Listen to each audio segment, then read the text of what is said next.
안녕하세요, 김과장입니다. 사람은 생각보다 쉽게 죽습니다. 재수 없으면 접시물에 코 박고도 죽는다는 말도 있잖아요. 지난 시간에도 힘자랑하다가 어이없게 죽었던 진나라 무왕에 얽힌 이야기를 들려드렸죠. 이렇게 한 나라의 왕들 중에서도 사소한 이유로 세상을 떠난 사람이 참 많은데요. 오늘은 어이없게 세상을 떠난 역사 속 왕들의 사연에 대해서 알아보겠습니다. 프리드리히 바르바로사, 중세 유럽 신성로마 제국의 황제입니다. 바르바로사는 붉은 수염이라는 별명인데요. 독일 왕 중에 프리드리히라는 사람이 많아서 그냥 바르바로사라는 이름으로 더 많이 불립니다. 황제라는 이름에서 짐작하시겠지만 이분은 당시 유럽에서 세 손가락 안에 드는 지도자였습니다. 큼지막한 전쟁에서 여러 번 승리해서 위세도 대단했고요. 역대 신성로마 제국 황제 중에서도 손꼽히는 권력자예요. 이 당시 유럽에서는 십자군 전쟁이 한창이었습니다. 1차 십자군 전쟁의 승리로 예루살렘에는 기독교 왕국이 세워졌죠. 그런데 이슬람 세력의 반격으로 이게 무너지자 예루살렘을 다시 탈환하기 위해서 제3차 십자군이 조직됩니다. 제3차 십자군은 역대 십자군 중 최강팀이었습니다. 유럽에서 가장 강한 세 나라, 프랑스의 왕 필리프, 영국의 왕 리처드, 그리고 신성로마 제국의 프리드리히 바르바로사가 모두 참여했거든요. 그 중에서도 가장 강력한 군대가 바로 바르바로사의 신성로마 제국군이었죠. 제국군은 무려 10만 대군에 이르렀다고 합니다. 그런데 신성로마 제국군은 예루살렘까지 가지도 못하고 흐지부지 중도 해산해버리고 말았습니다. 바르바로사 황제가 예루살렘으로 가는 도중에 사망했거든요. 왜 죽었느냐? 원정 도중에 만난 큰 강을 건너려고 수영을 하다가 익사했습니다. 이 당시 황제의 나이가 68세 정도로 추정됩니다. 고령의 노인이 더운 날씨에 너무 빨리 찬물에 들어갔거나 준비 운동을 충분히 하지 않은 게 문제였을 거라고 하네요. 그러니까 여러분, 물에 들어가기 전에는 반드시 준비 운동을 합시다.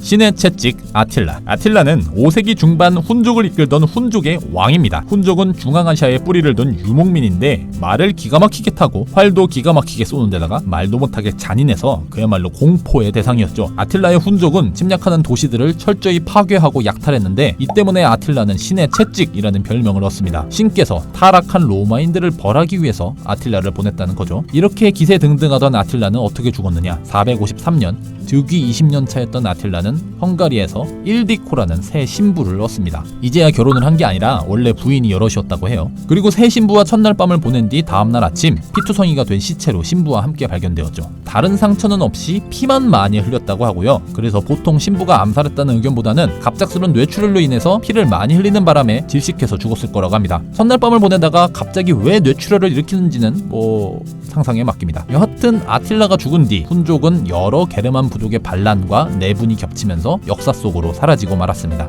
그러니까 여러분, 그럴 일은 없겠지만 조심하셔야 합니다.